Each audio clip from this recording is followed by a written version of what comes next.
একটা কোয়েশ্চেন খুব আসে, খেয়া কবিতাটি কোন কাব্যগ্রন্থের কত সংখ্যক কবিতা? আনসার কি হবে? খেয়া কবিতাটি চৈতালি নামক কাব্যগ্রন্থের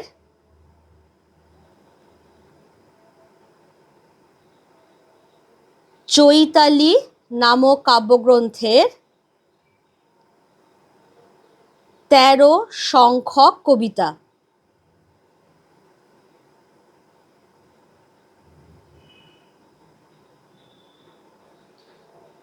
খেয়া কবিতাটি চৈতালি কাব্যগ্রন্থের 13 সংখ্যক কবিতা। খেয়া কথার অর্থ কি? এই যে আমরা খেয়া কথাটা পেয়েছি, এই খেয়া কথাটার অর্থ আর কিছুই নয়, নদী পারাপারের ছোট নৌকা।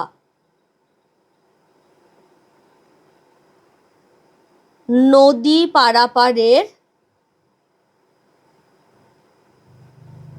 ছোট নৌকা,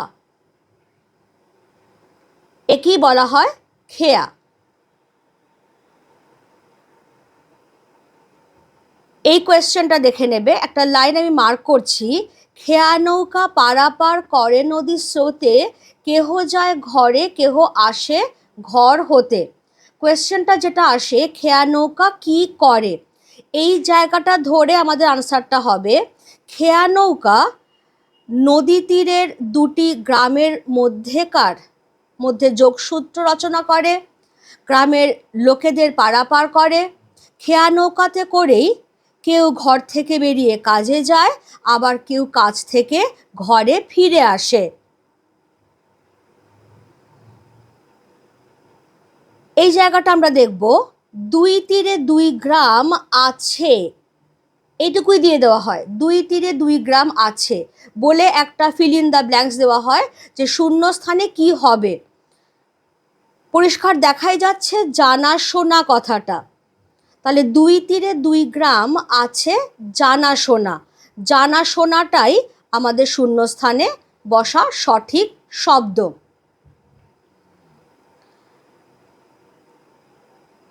এখানটায় একবার দেখে নেওয়া যাক, সকাল হইতে সন্ধ্যা করে আনাগোনা। কোয়েশ্চেন যেটা আসে, কে সকাল থেকে সন্ধ্যা আনাগোনা করে?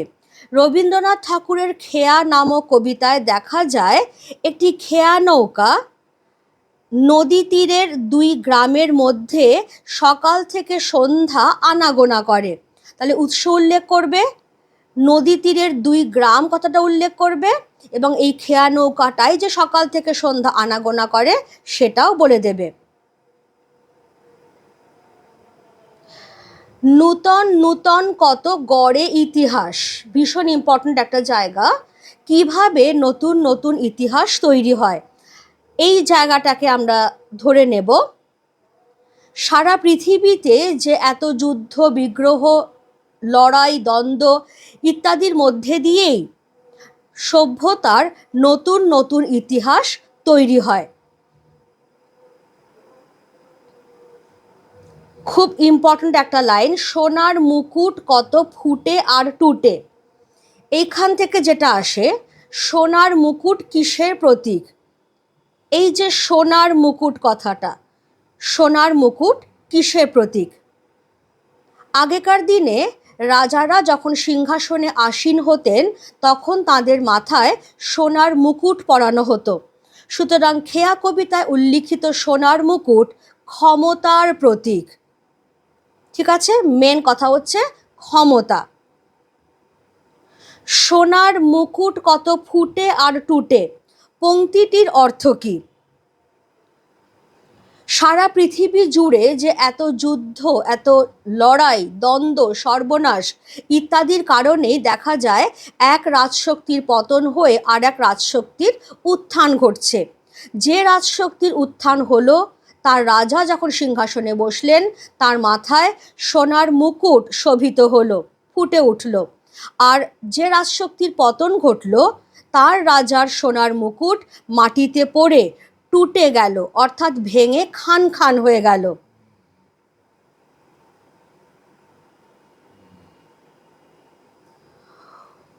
উঠে কত হলাহল, উঠে কত সুধা। এই লাইনটা তুলে যে কোয়েশ্চেনটা আসে, হলাহল ও সুধা কথা দুটির অর্থ কী? রবীন্দ্রনাথ ঠাকুরের খেয়া কবিতায় উল্লিখিত হলাহল ও সুধা কথা দুটির অর্থ যথাক্রমে বিষ এবং অমৃত। বিষ বানানটা অতি অবশ্যই বয়রস্যি মূর্ধন্য ষ।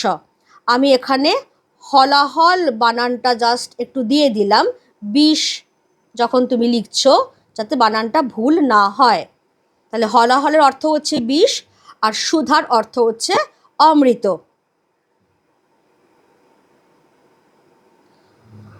দোহা পানে চেয়ে আছে, এইটুকু শুধু তুলে দেওয়া হলো। দোহা পানে কথার মানে কি? এই যে দোহা পানে, রবীন্দ্রনাথ ঠাকুরের খেয়া কবিতায় উল্লিখিত দোহা পানে কথাটির অর্থ হলো পরস্পরের দিকে, একে অপরের দিকে। দোহা পানে চেয়ে আছে, এই লাইনটা তুলে যে কোয়েশ্চেনটা চাওয়া হয়, কারা দোহা পানে চেয়ে আছে? রবীন্দ্রনাথ ঠাকুরের খেয়া কবিতায় দেখা যায় দোহা পানে অর্থাৎ পরস্পরের দিকে চেয়ে আছে একটি নদীর দুই তীরে অবস্থিত দুটি গ্রাম। তাহলে এখানে কিন্তু গ্রামের লোকজনের কথা বলা হচ্ছে না, একদম গ্রামটাকেই ধরা হচ্ছে। নদী তীরের দুই পাড়ে অবস্থিত দুটি গ্রাম, তারা দোহা পানে অর্থাৎ পরস্পরের দিকে চেয়ে আছে। এই জায়গাটা একবার আমরা দেখে নেব, এই খেয়া চিরদিন চলে। এইটুকু অবধি দিয়ে আবার ওই রকম ফিল ইন দ্য ব্ল্যাঙ্কস চাওয়া হয় যে শূন্যস্থানে সঠিক শব্দটি হবে এই খেয়া চিরদিন চলে নদীর স্রোতে। তাহলে শূন্যস্থানে সঠিক শব্দটি হলো নদীর স্রোতে। ঠিক যেটুকু তোমাকে চাওয়া হবে সেটুকুই আনসার দেবে, আর খুব প্রয়োজন না হলে কিন্তু উৎস উল্লেখ করতে হয় না এসএকিউ অর্থাৎ 1 মার্কের কোয়েশ্চেনের জন্য।